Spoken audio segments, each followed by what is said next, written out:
I think time is such a precious commodity. And I think it's really on us to figure out who we are and what we want to do because no one's guaranteed tomorrow. That's right. That's right. I like to tell people time is eternal, but you are not. That's good. And therefore, while I don't know when my last day will be, and it will be at some point, what will I do between now and then to get the greatest value and to give the greatest gifts during that time? And that has really changed.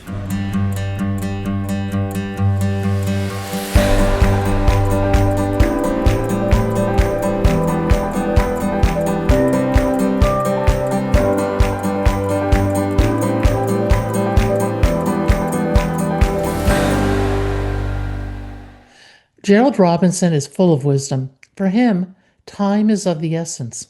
If you were to die tomorrow, he asks, what would you do today? Join us for a must hear conversation about life, finding joy, and using your time for your greatest benefit and purpose.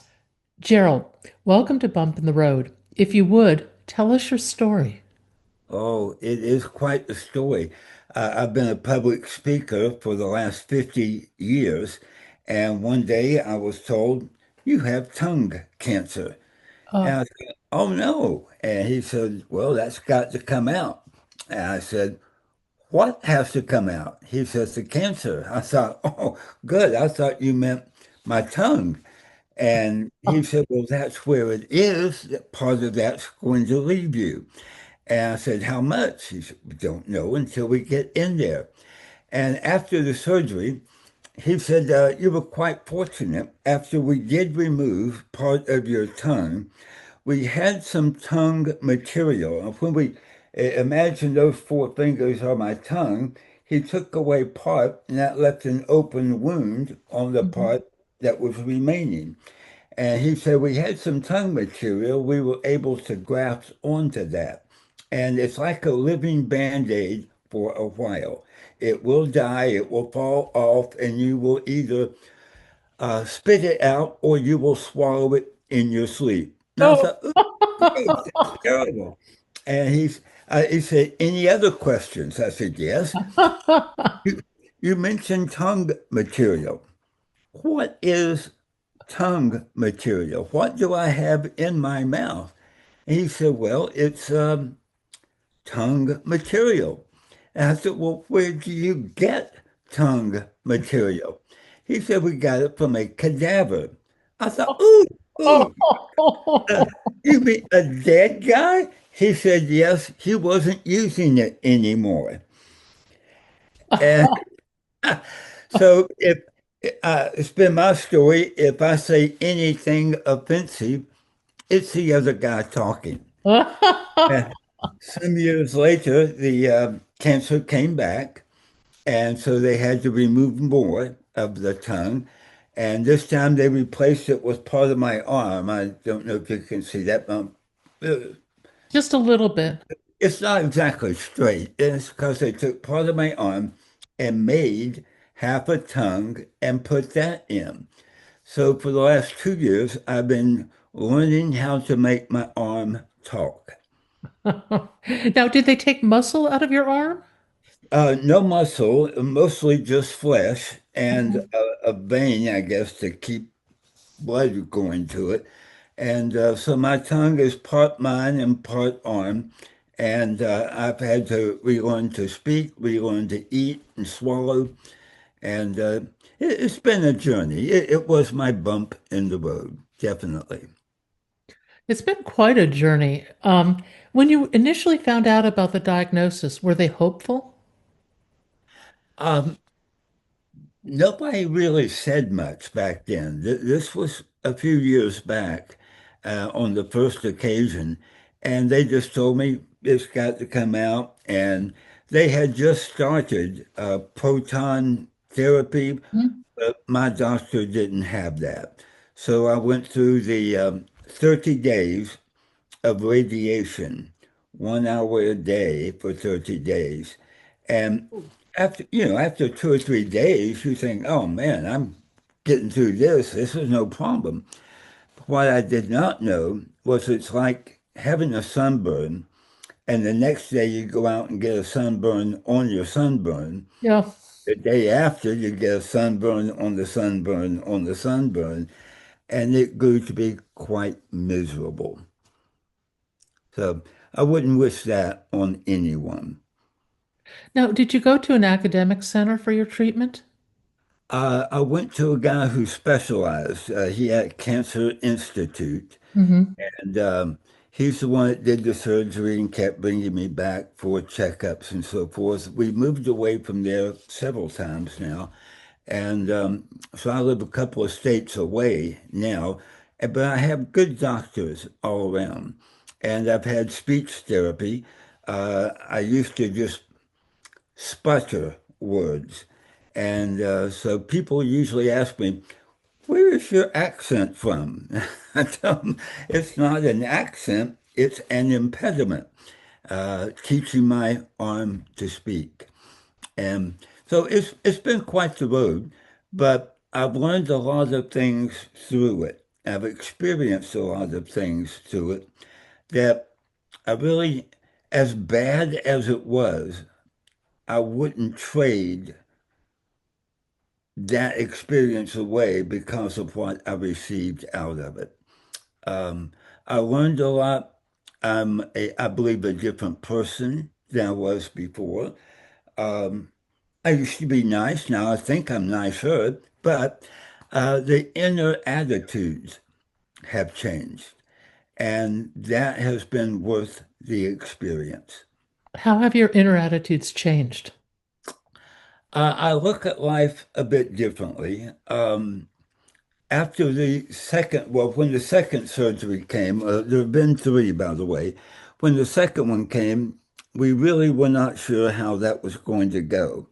And so we moved to be near some family because I wanted my wife to have family nearby in case things did not go well. And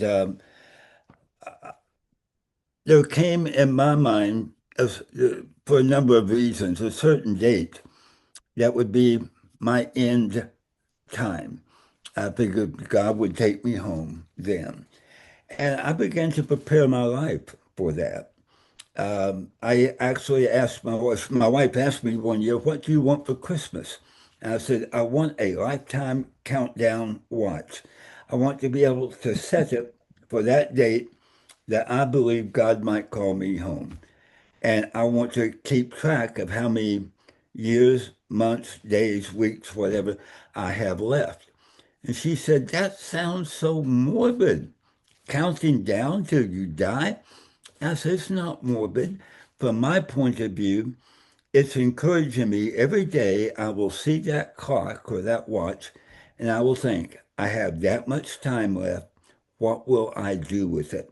What will I do to redeem the time? And that became very important to me. Every day was a wake-up call. What will I do today that will make an eternal difference?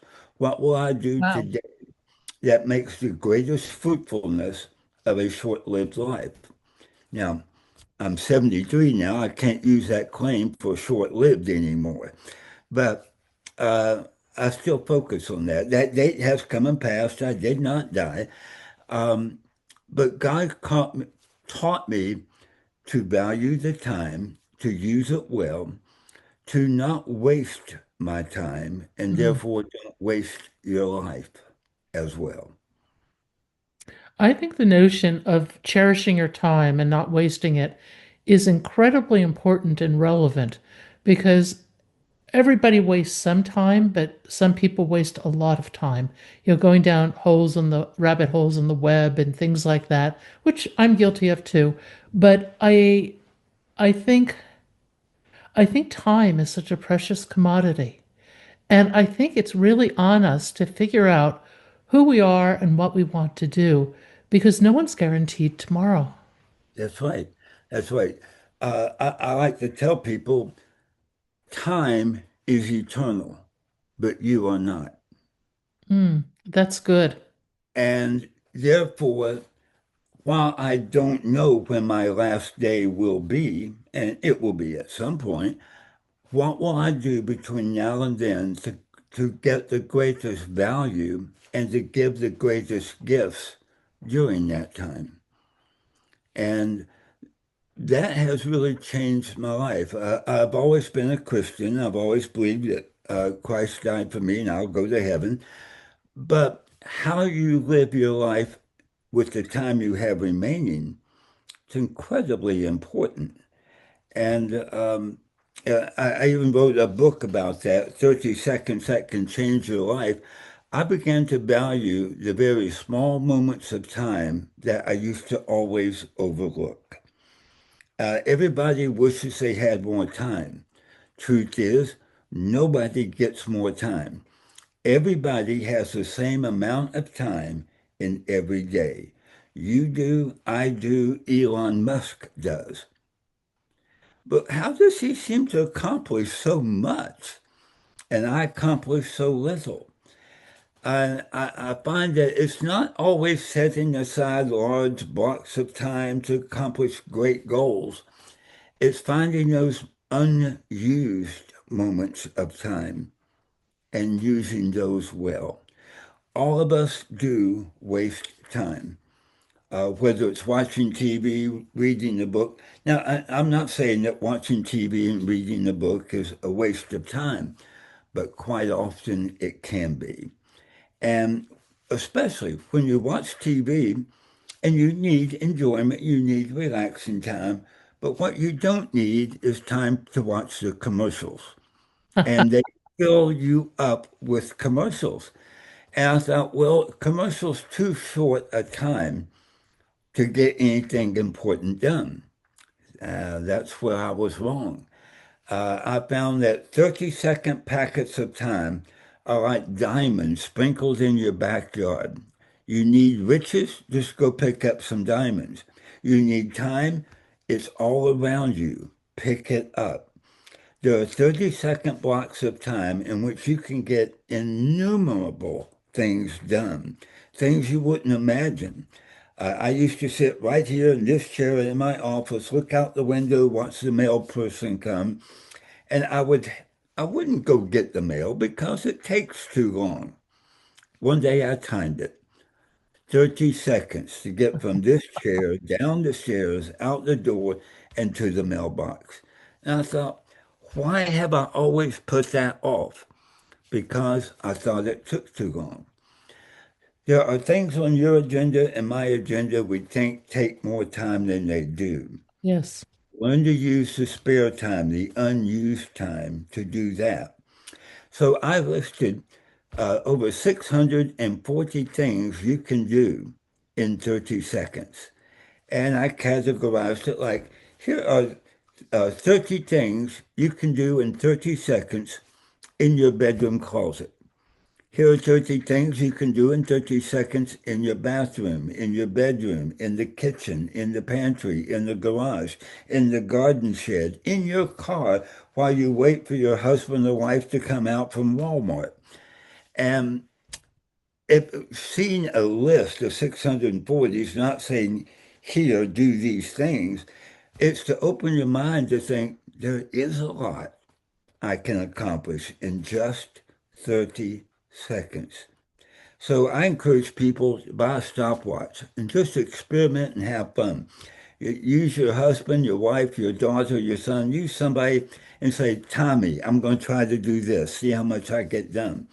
It will amaze you how you can turn those unused moments in life, like when you're watching a commercial, you could actually accomplish things that bring fruitfulness to your life or add value to you or to your friends and loved ones. Do you have some detail on some of those categories? Like 30 seconds in your closet. That's really intriguing.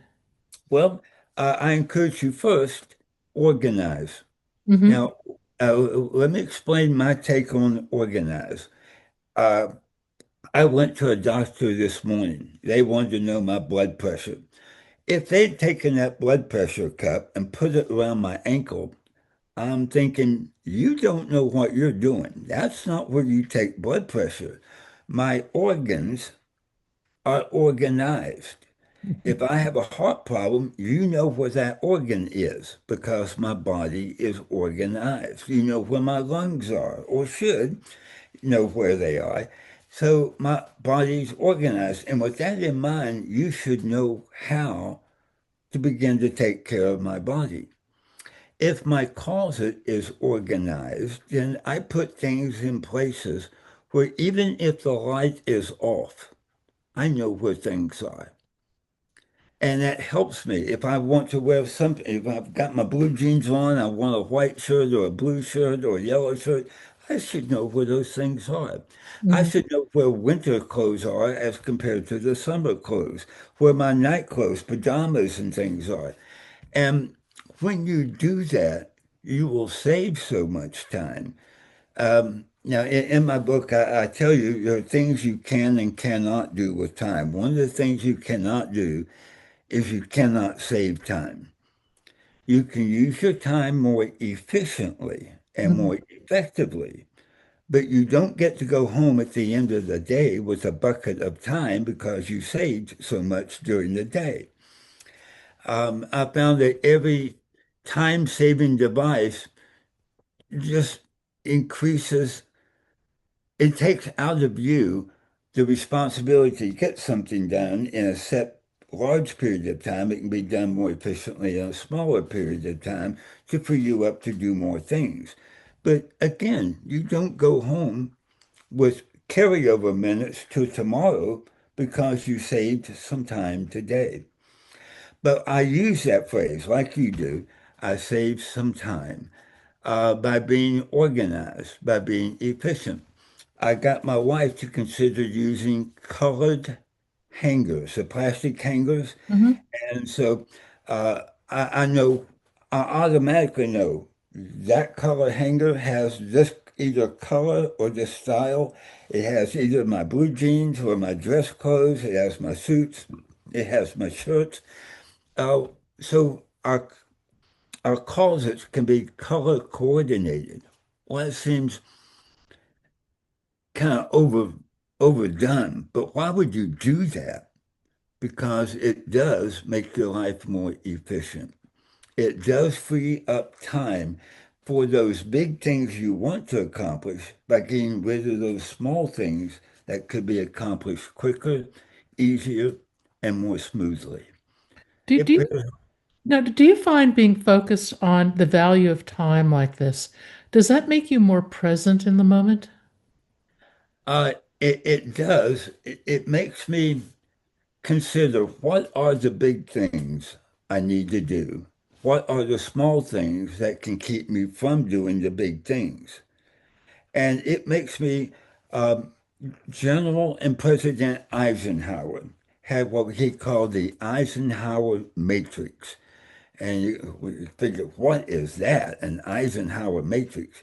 He divided all of his responsibilities up into four categories. And he had a two by two square. And it was things I have to do now. There are things I have to do but can be put off. Hmm. There are things that have to be done, but I can get somebody else to do it. And there are things I have to say no to. And it has been freeing for me. I've always had a personality quirk. I hate to tell anybody no, but I found the freedom of time when I find that there are things I don't have to do. I don't have to be the one to do it. I don't have to do it at all. Somebody else can. And it has freed up my life to accomplish my life goals. The things I wish I had more time for, I find I do have the time. It's just sprinkled all around me in 30-second segments. If I use them effectively, I can get the greater goals accomplished. What are your greater goals? Um, I am a teacher. I am a teacher of the Christian faith, and I love to share that those kinds of teachings in ways that make people think, Oh, now I get that. I want them to have an aha moment. Hmm. Things that they've always heard but never really quite understood. I like to share it in a new and a fresh, more understandable way so that it finally clicks. And to watch their face light up and know that their heart has changed because the guidance that I believe God gives us is used more efficiently and effectively in their life. And it brings them to a greater sense of joy. I love doing that. Um, God's given me some gifts. One of those, I believe, is a gift of humor. Being able to talk about my tongue cancer the way I do, I find it beneficial while people are laughing and enjoying something you're talking about, their defenses go down. When their defenses are down, they're more relaxed, then you can say something that pierces the heart, that engages the mind, that changes their life. And I think the key is piercing the heart because I think wisdom, there's lots of knowledge out there, but wisdom comes from a heartfelt connection with something. And if you can use laughter to bring down the defenses, but then connect with their heart, that's how you really impart wisdom with people, I think. It really is. And so all the writing that I do, now that my tongue has given me this effect, it was in the year 2020 that COVID hit. Mhm. And so lots of places shut down. I wasn't doing seminars then. Then 2 years, right after COVID hit, that's when the cancer returned again. And I had to have two more surgeries. So that kept me out of the teaching realm and out of being on the road. So I began focusing on writing. And that's what I want to put into all the works that I write. I want to open up people to understand things from their heart, not just have information in their mind. And so that's why I try to share in everything I do. Yeah, the analogy I always use for people is chocolate. You can read about chocolate all day long. There's white chocolate, there's dark chocolate, there's milk chocolate, there's chocolate with coconut, chocolate with nuts, lots of different types of chocolate, right? But Right. reading about chocolate doesn't give you any indication of the experience of eating chocolate. That's right. Oh, I love that. I love that. I may borrow that from you. Go for it. I actually usually use that in juxtaposition to the idea of meditation. And that meditation, you can read about it, but until you experience it, you don't understand it. Mhm. That's true. So true. Um, I love for people to think differently. When they think the way they always have, they come to the conclusions they always held. And sometimes it's hard to break them loose from that. Uh, People will still walk away saying, I wish I had more time, knowing you don't get any more time. You have the time that you have. And they need somebody to explain it in words that sink in differently. I like to go, I guess, what I would call in the back door, uh, so that people say, oh, I hadn't thought about it that way. And when it makes sense in your mind, it can settle in your heart. And when it makes sense in your heart, it can settle the mind as well. And when those two ingredients are engaged, life changes. I have found more time for joy. I found more ability to say no to some things. Not because they're wrong, not because they're bad. It's because they would keep me from accomplishing that which is most important to me. A mentor I had in my life, he had a little, uh, I forgot what you call it, when you knit wood onto a fabric. And anyway, it said, it was a little engraving type thing.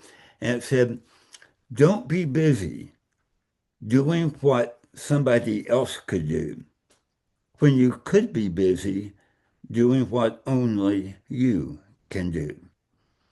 And so I take joy now in my writing, sharing things that God gives me insight to or some wisdom on in hopes of just sharing it with somebody else's heart, mind, and soul.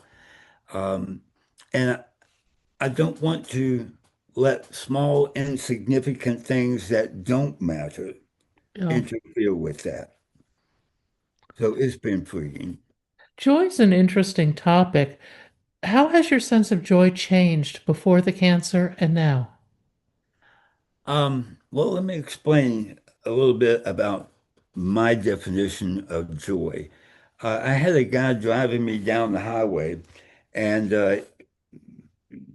we were in a hurry. I'll say we were in the left-hand lane of the expressway. We were going lickety split. A car in the middle lane wanted to be in our lane while we were there.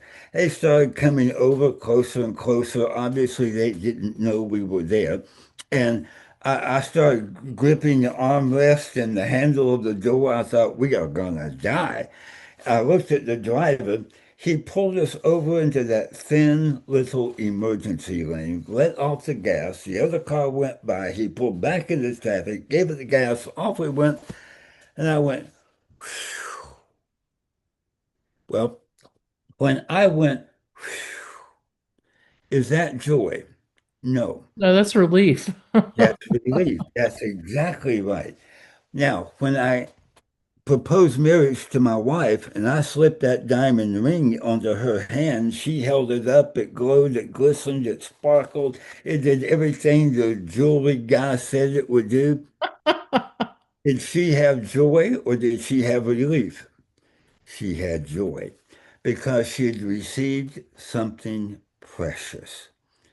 And I look at the life that God has given me, the responsibilities and the gifts to accomplish those things. And my sense of joy has gone through the roof. To be able to accomplish things that matter, things that help other people, things that matter not just to me, but maybe for eternity. And when that happens, there is a sense of real joy. I received something precious.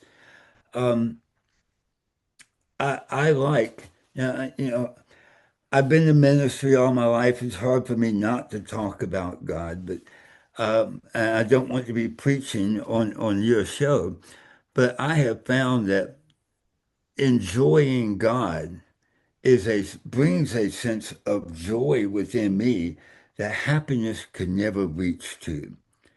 For so long, I guess for 40 years, I'd been a happy Christian. But every time we talked about joy, I know it was a little bit further out of my reach, and nobody would tell me how to get there. Everybody thought, you're happy. You're going to heaven. You're not going to hell. You have joy. And I thought, yes, I am going to heaven. Yes, no, I'm not going to hell, but I don't have joy.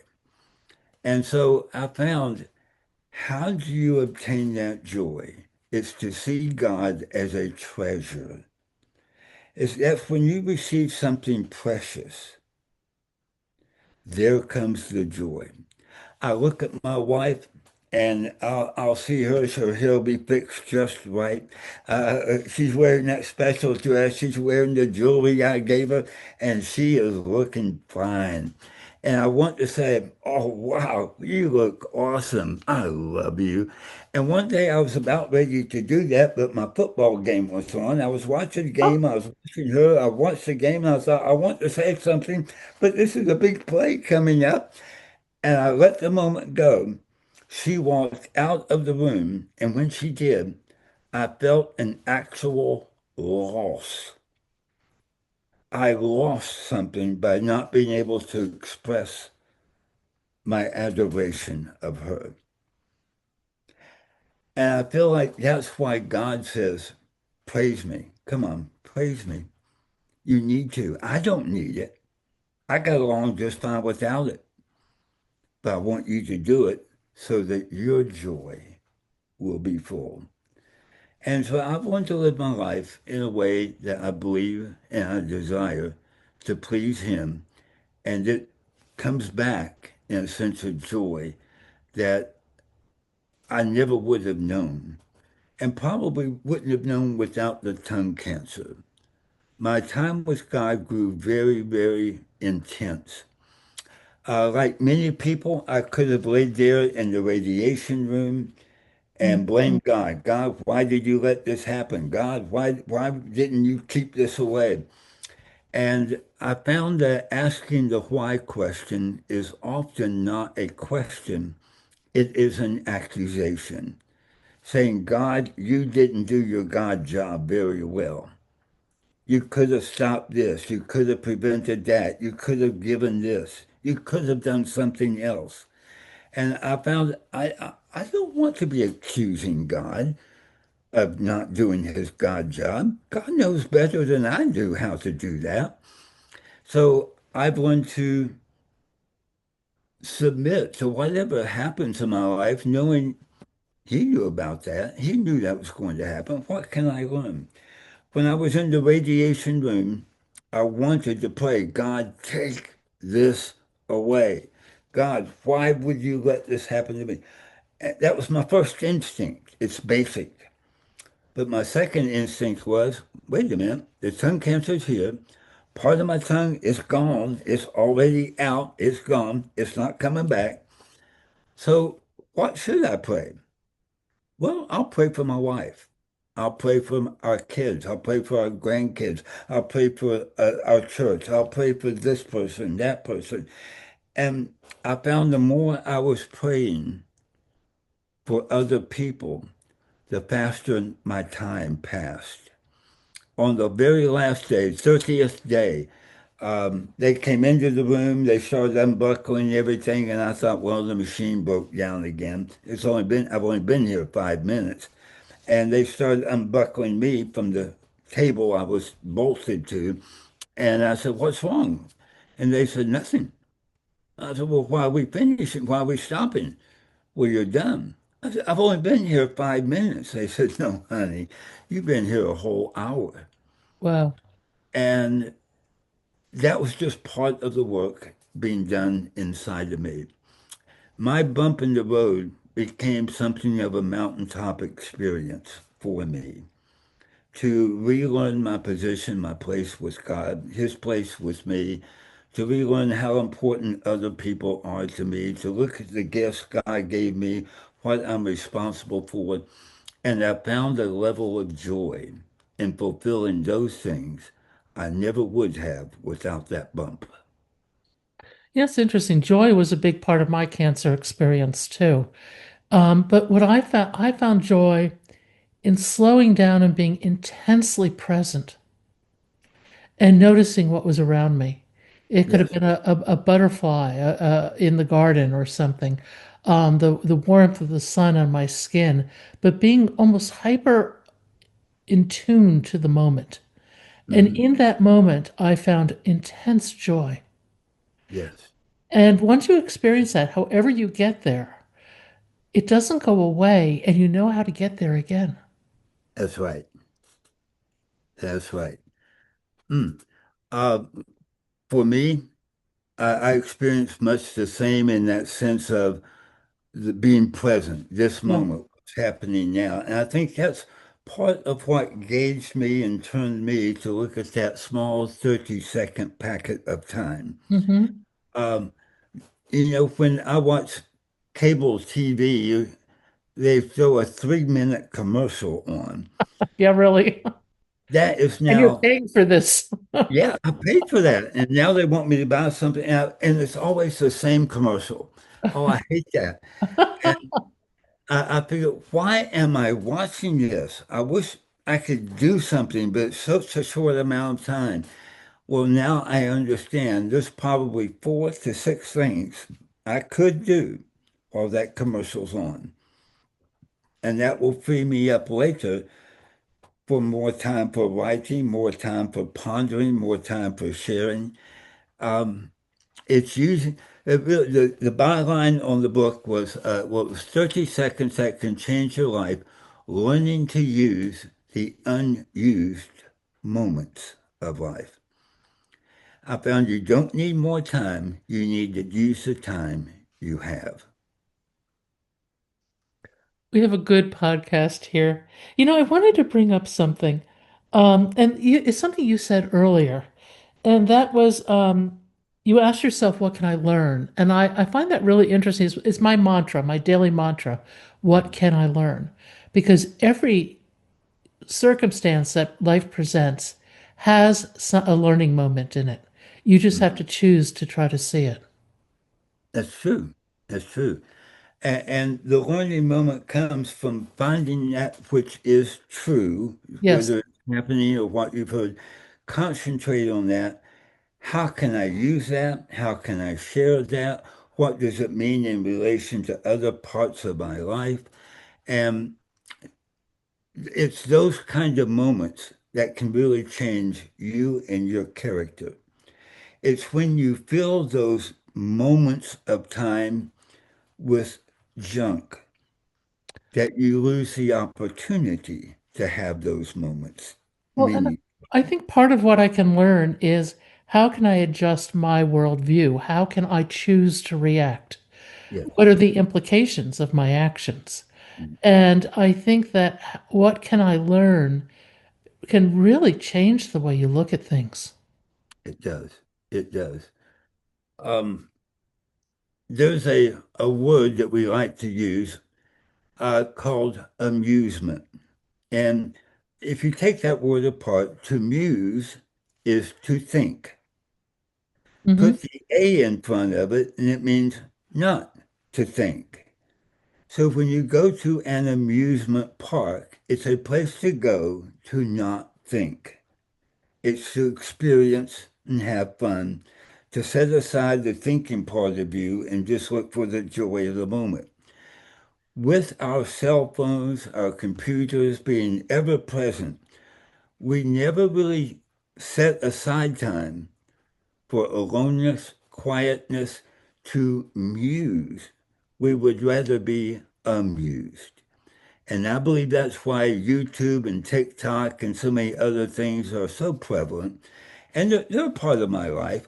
Hmm. There is an important time to be amused. There's a time to take a break. There's a time to watch TV. Even if you're up for it, watch a commercial.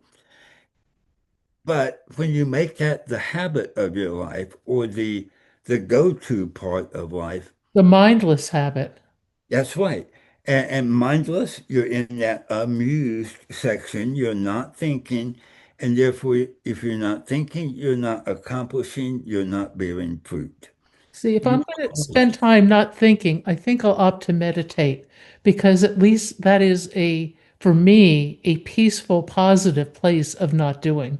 Yes, yes. I see. Now I do that in the morning. My wife wakes up early, dark in the morning, and sometimes I wake up about the same time, but I will stay in that bed probably for an hour awake.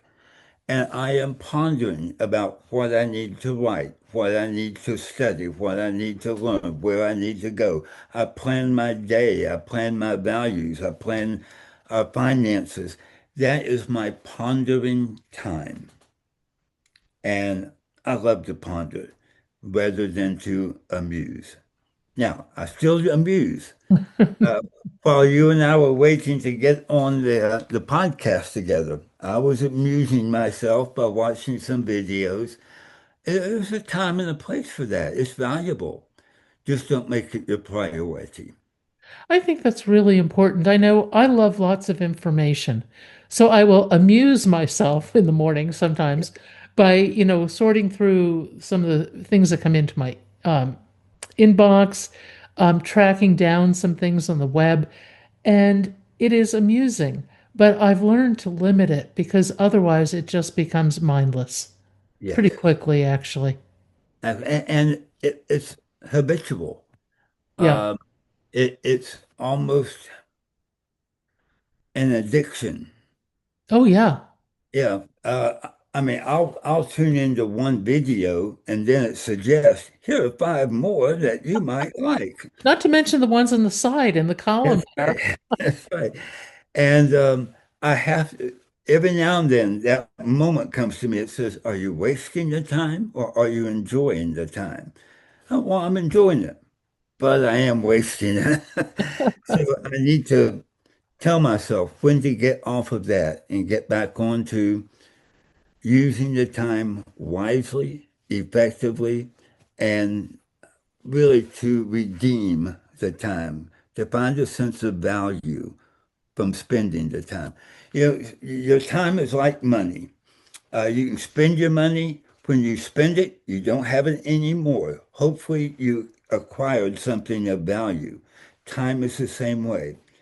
You spend it, it's gone.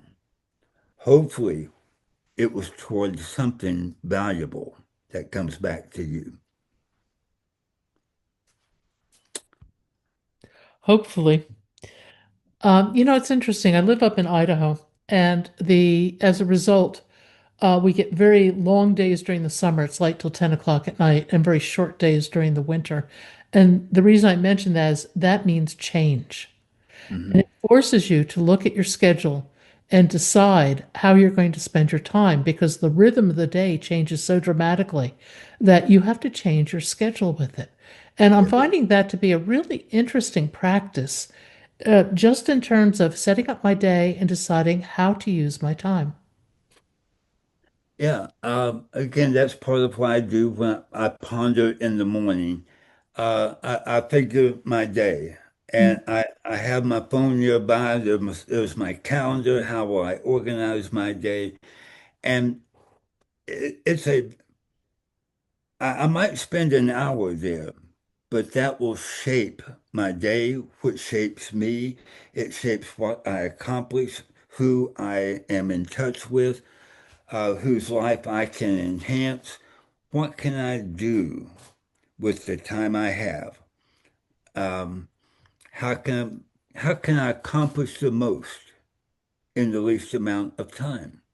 How do I, at what point in my day do I have nothing at all on the schedule? Now, what am I going to do with that time? Because that clock will tick. It, it, it's like it's like a creek or a little river or stream running by you. Once it goes past, it's gone. The moment I pass up and do not use, it is gone. You cannot get it back. You don't retrieve it. It is wasted.